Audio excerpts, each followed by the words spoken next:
Hickok 45 here with a KAR98, and I think I'll just go ahead and shoot something. Let's put one in the chamber. Oh, there's a bird. Let's kill it. No, let's don't. Let's shoot the pot instead. Let's let the bird survive, and let's shoot the target.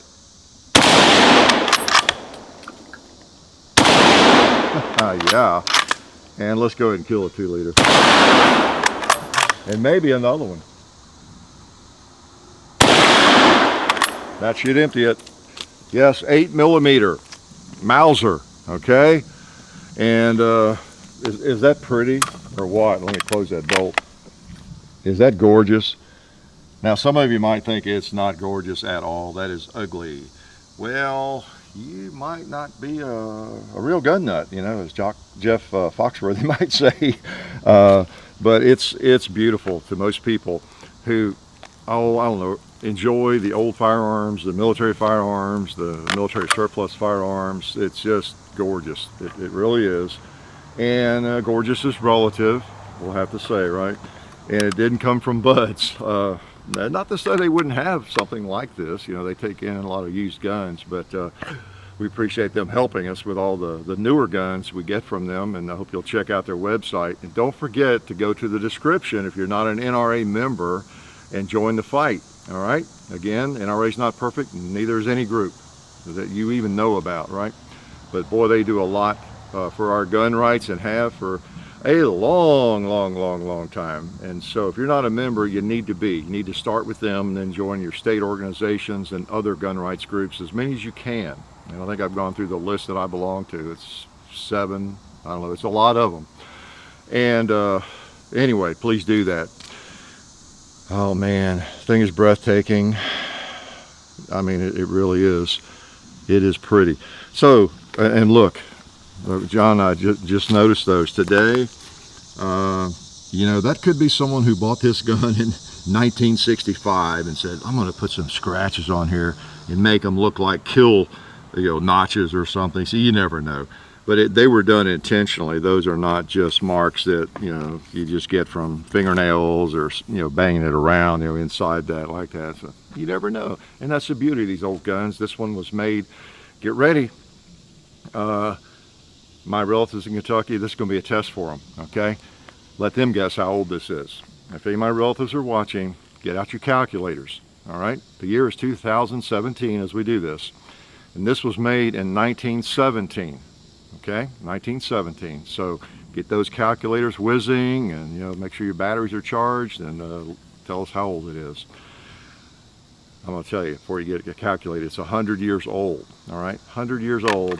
And it was used probably in World War I and World War II, and who knows when after that. So pretty cool. Let's take it over here and take a closer look at it, and we'll load it up and shoot some more, because I like shooting. I love shooting these old rifles.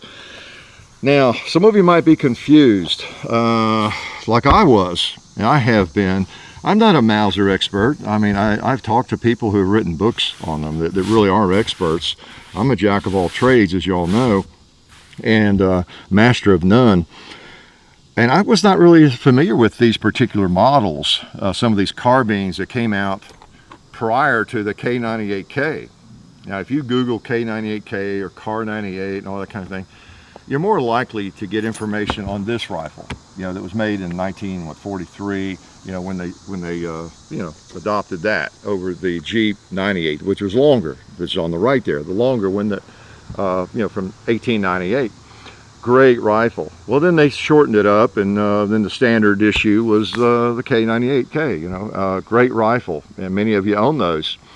You may not, many of you who have actually owned these, may be like I was and not as familiar with these. This is also a K98, and it says right on it there, KAR98.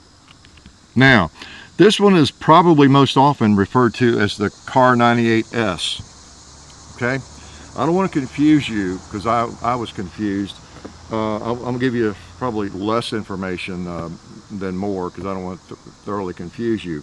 But this thing was made in 1917. I mean, that tells you right there, because the K98K didn't come along and in use until the mid-late 1930s.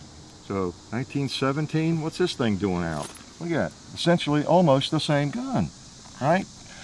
Well, the G98 over there, which you're familiar with, that was the masterpiece, came along in 1898. Well, right away, they needed carbines.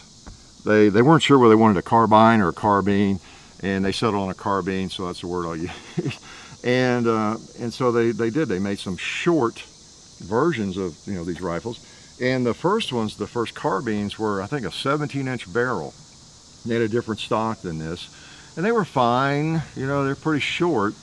And then they changed the ammo from, you know, to the Spitzer round, the S round, as it's called quite often, more powerful round and, well, more powerful. And they modified those guns to handle it, okay? It took a little work on the throat and everything. It's just a more powerful round. And that was around, what, 1903, something like that, 1905, in that area. And they discovered with those little carbines that had 17-inch barrel, a lot of blast. Okay, a lot of blast. And they were still using formations back then where there'd be, you know, two lines of fighters and shooters, and you're shooting over somebody's shoulder with something like that, or just shooting it at any time. And if you've ever shot a short-barreled rifle that's really powerful, the blast is multiplied, amplified, you know, a few times, right? And this isn't going to work. Too much blast and noise and recoil on those really short rifles. And I don't know what they weighed, but they were shorter, a good bit shorter than this, and that one too. So they went about recreating the carbine. Okay, they needed to be a little bigger for that newer round to be effective and to be able to use it. And so they came up with this, and I think it was 1908 when they started issuing these. Okay, so this was the carbine. It's what it kind of evolved into around 1908. All right, and then they made this up through 1918. I believe was the last year they made it, you know, as World War I ended.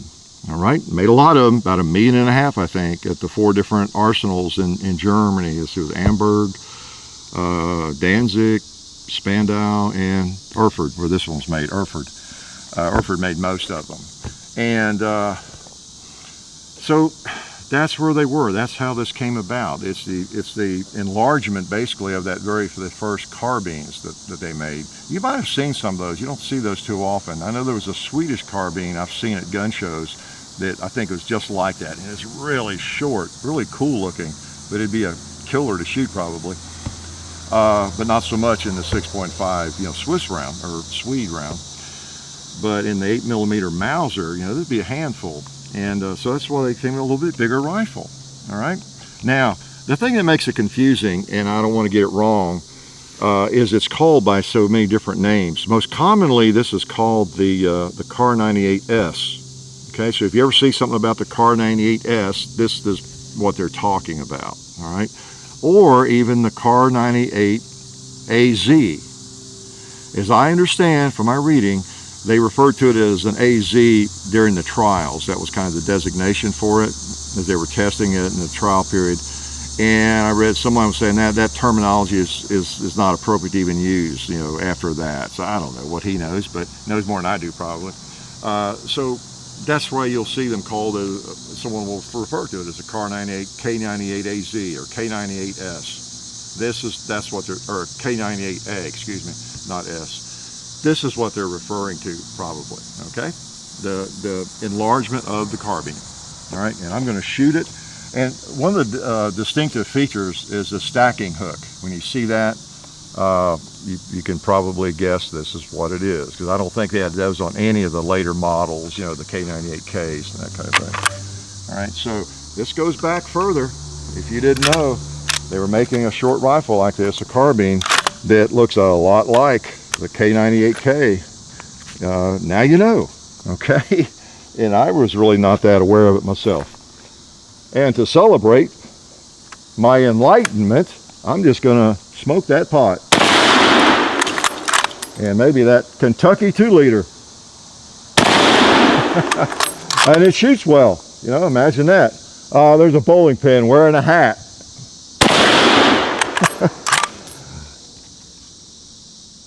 Let's see, I need to shoot the spray can first there on that little pile of stuff. Yeah.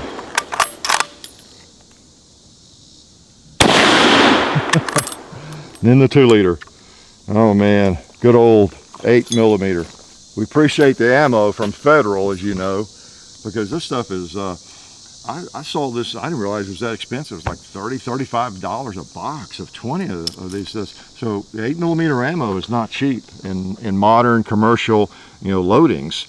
And not many people even make it. So, it's just nice. So we appreciate their help, being able to shoot that stuff. So now, this is not exactly like the K98K. There are some differences. I'm not going to go, oops, sorry, all of them. But one thing is different is the size of it. It's a little smaller. If you put, now I'll go ahead and do that. Since I'm always doing this with Glocks and things like that, let's just do it with these. Let me put the calipers on the receiver here. This is known as a small ring gun. And I'll put it on the receiver there. Yeah, okay. Get my beer out of the way. You know it's not beer, it's a joke. Now look what you get here. Look at the difference in the receiver. See how much gap there is there? See, so it's a small ring, it's a smaller diameter, and it's just lighter. I weighed them both before the video, and the difference is right at 1.5 pounds. This is about 1.5 pounds lighter than the K98K. And you can tell when you pick them up. You can tell. There's just a difference. This is heavier. I don't know if part of that is now the stocks might make some of that difference. This has a laminate stock, and there were some of these with walnut stocks and different things. I don't know how much difference that might make. Probably not much. But heavier gun, heavier rifle. Okay. And you notice the bolts. I'll put them together here for a second. The both have turned down bolts. They're a little bit different. This one's flat on the bottom. It's kind of interesting. Interesting bolt. Both these are wonderful rifles, aren't they? They're just fun to shoot, and again, it makes the hobby of shooting so enjoyable to be able to, to find these things and to be able to shoot them, whether they're yours or you borrow them from your grandpa or whoever. To be able to take out an old Mauser and just enjoy it, or deer hunt, whatever you might do with it, target shoot, that's 100 years old or 90 years old or 75 years old. It's a special thing. This G98 is, I forgot the date on it, 1904. That's got a little age too, doesn't it? And I can shoot these things all day, and the sights are right on all of them. So pretty neat. Now this looks to be a walnut stock on this one. They were in beech as well later, I know. But now, some people think that these were made for the stormtroopers, and that's not exactly the case from my reading. They were made. They wanted these carbines for people in support positions primarily, because the G98 was still the rifle, the issue infantry rifle, the long one. And so this was a short rifle. Now we think of all this differently. Like this is about the length of the .03 Springfield. Everybody went to a carbine. As the 20th century progressed, right, or even before that in some cases, as the main rifle. You don't need a rifle as long as the G98, right? But at that time, this was considered a shorter rifle, and it was for support troops, folks in transportation, engineers, radio people, you name it. I mean, a long list. Artillery people. I know I'm perspiring like crazy. I wonder why. It's about 100 degrees. Could be the reason. And so that's really where they were put. But as you can imagine, as they got out there, they got into the hands of a lot of different people during World War I. And there was a lot of trench fighting in World War I, and it proved itself quite handy in the trenches, literally, to have a shorter rifle. And you can imagine any soldier that ended up with one of these or ended up in battle with it, which could happen to anybody who is in a support, position, or responsibility. That's why you have a firearm. You're at war. And so it didn't take too long for them to realize this is cool, this is enough, and it's handier, And so, the rest is history. That's why this exists in a shorter version, right? The main infantry rifle later on. But it was enjoyed and liked by the assault troops or the stormtroopers, and so it was used in a lot of different areas, as the war went on, as they became more common and plentiful. And it trudged on through World War II, according to my reading. Why not? There's not a lot of difference between it and that. So what you can do, just put these on a shelf when you need rifles. The biggest difference is a little bit lighter. So that's not a problem, generally. A little more recoil. You know, I'm not sure what that is. This was made in Erfurt, and I couldn't read that, and I didn't see anything on that. Some of you that are Mauser experts, enlighten us as to what that brand is there, because the stock, everything is all matching, okay, right down to the screws. It's not in like museum condition or anything, but everything matches. I've had the stock off, the barrel, the stock, both pieces of it, everything is matching, which is cool, even though it's a little rough. And, you know, it's got a little extra space right there. And I'm not sure what that is. I don't think that's fixable. Maybe it is. I'm going to take it apart again and see if, I don't think I did anything. There's not an acorn got stuck in there holding that from, you know, tightening up or anything. But, you know, this was made during the war, 1917. So, you know, sometimes there's a difference between firearms that are made as the war is going on, because guess what? There's a certain amount of urgency. So maybe some of the stocks weren't cut as perfectly, or maybe just the idiot that owns it now didn't get it back together correctly and left, you know, something in there. Dropped some of the Cheerios I was munching on when I was putting it back together inside the stock. I don't think I did, but let's load it up again. And you can see there, John's probably already shown you that. 1917, you got the Crown and you got Erfurt. And it's pretty neat. Erfurt made a lot of them. And one of the neatest things about it is, guess what kind of bolt it has? The famous Mauser bolt, right? That just about every bolt action rifle copies to some extent. Okay, you know, it's the same old thing. You pull that out and it comes right out. The large extractor, non-rotating extractor, all that good stuff. 3-position safety. And it's fairly smooth. It's a smooth rifle, and it seems mechanically sound.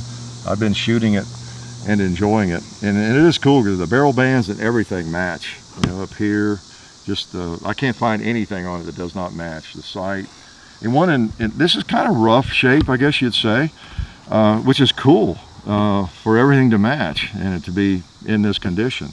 You know, so anyway, I know I get too excited about these old rifles. I shouldn't, should I? It's just a rusty old rifle. Rusty old rifle. Well, let's go across the hill. We haven't shot it over there yet. Maybe I'll try not to put my butt plate on. I like a little more length, but I'll take a couple shots without that.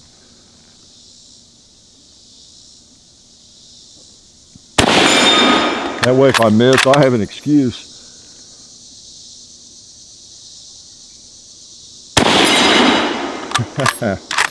I'll go to the middle one.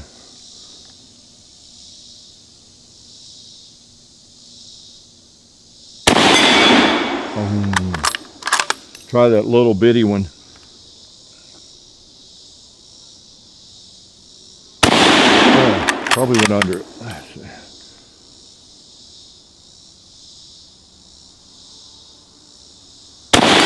All right. Took advantage of that last round. What else do I know about it? Oh, I got perspiration on it. It's probably ruined. It's probably ruined, isn't it? Here I'm sweating on this thing. I bet no one's ever done that. Yeah, a lot of history there that we can never gather, can never know, really. All we can know is, you know, the type of firearm it is, and from research, you know, who made it and when it was made. You know, that doesn't take much research to tell that, does it? It's right on the receiver. But what else do I know about it? Like I said, they made these from you know, around 1908 when they started issuing them, I think, and then up through the war, 1918. And there's some of these marked with a 1920 on the receiver, and those, as I understand, were used and still used in Germany. What they call it, the Weimar Republic. I'm not sure how you pronounce that. After World War I, from around whatever 1918 to 1930 something, they were only allowed to have a certain number of firearms, and I think they had to really account for them, supposedly, what they did have, and they were just allowed to have whatever, 100,000 troops or 100,000 firearms or whatever the number was. And so they numbered those, and I think that's what that was all about. So you'll see these sometimes with that on there, 1920 on it, and that's what that's about. You can research that and find out more about it if you end up with one of those. You know, same firearm. There's no hocus pocus going on. They were just labeled that or imprinted with that after the war, I think, in 1920. Imagine that, I believe. And you know, it's mainly a lighter version, pretty much, of the K98K, and they were well liked. I understand. You can imagine, I'd much rather carry this around because the G98 is longer, and plus it's built, you know, it's beefier, just like this. Now it might withstand more abuse, I don't know, you know, in the field, but this thing is handier. It's kind of like the M1 carbine in a way of the day. It's not, you know, 3 pounds or anything. It's 7 pounds and something, but it's you know, it just feels lighter than the other two, and it's all Mauser. All Mauser. Let's shoot it again. Can I do that? I'll have to put a sling on it because this is one I really enjoy shooting it. I might carry it around. You might have seen the Instagram posting. I think I might have posted about it when I was over hiking with it one day, and just it's a fun round to shoot too. The 8mm Mauser. All right, let's see if I want to go in the tube there. Locked in. See if make sure the safety works. See, the trigger will not fire. You can work that and everything, but won't fire. Over there it locks up. And right here, it will go bang.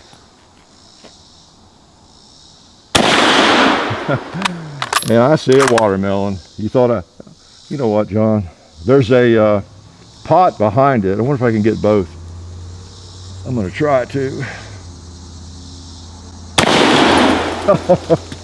I didn't get the pot, but we'll get him now. Oh, a bowling pin. And one more. You know what? Why buy an AR-500 gong if you can't shoot it? So let's shoot it.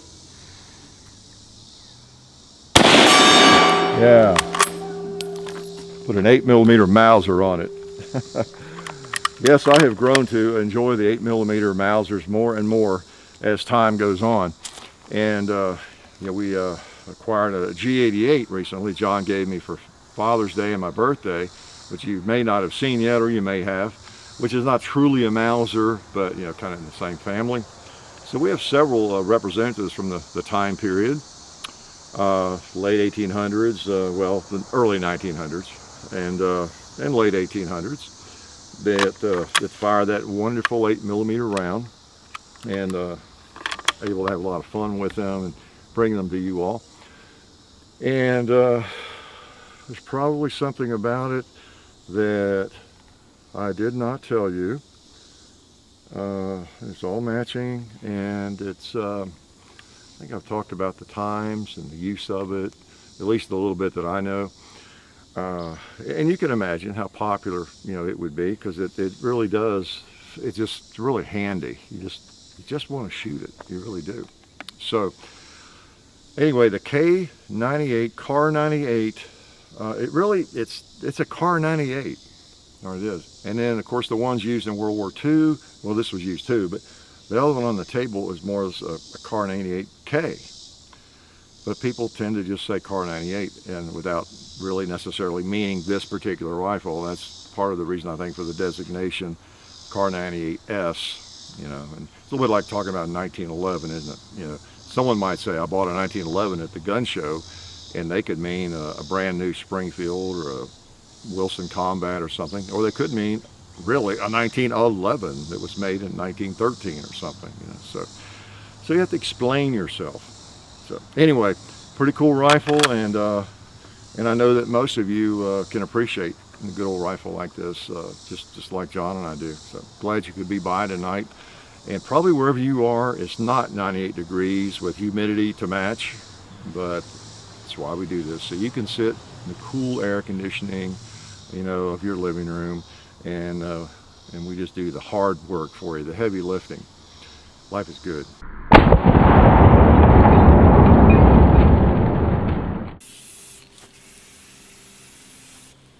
Hey, I hope you guys enjoyed that video. I'm sure if you didn't, we'll be hearing from you. But while you're here, I want to make sure you guys are aware of SDI, the Sonoran Desert Institute. They are a fully accredited online distance learning program where you can get certified in gunsmithing with hands-on experience and also an associate's degree in firearms technology. And they are very accepting of GI Bill too. They work a lot with veterans. So go over to sdi.edu and check them out, see if that's something that you're interested in.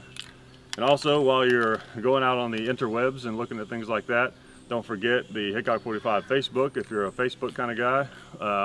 Check that out, Hickok 45 Facebook. Also, the real Hickok 45 on Instagram and Hickok 45 on Twitter. Don't forget to check that out. And also, we have a website now, Hickok45.com. Try to keep it simple for you guys, and especially those of you in Kentucky, www.hickok45.com. You can go over there and find out about all kinds of different things that we're doing. We've got links to the people that support our channel. We've got links to our store. We have merchandise, t-shirts and hats and different things over there if you want to check that out. So go to hickok45.com. Most of everything is over there. Also, if you want to see some other content that you can't find on this specific channel, you can go to the Hickok 45 and Son YouTube channel, where that's mostly me doing stuff over there, and Dad makes an occasional appearance over there. And also I have a Facebook, John Hickok on Facebook. You can also find the link to that in the description of the Hickok 45 and Son videos. And speaking of that, don't forget to check out the description of the Hickok 45 videos for any information about meet and greets and all that kind of stuff. Also, don't forget to check us out on Full 30. And if you've done all of that, all of those things, if you've completed all of that, then the only thing left to do is to watch a bunch more Hickok 45 videos. So I'll leave you to it, and I'm going to finish painting these targets.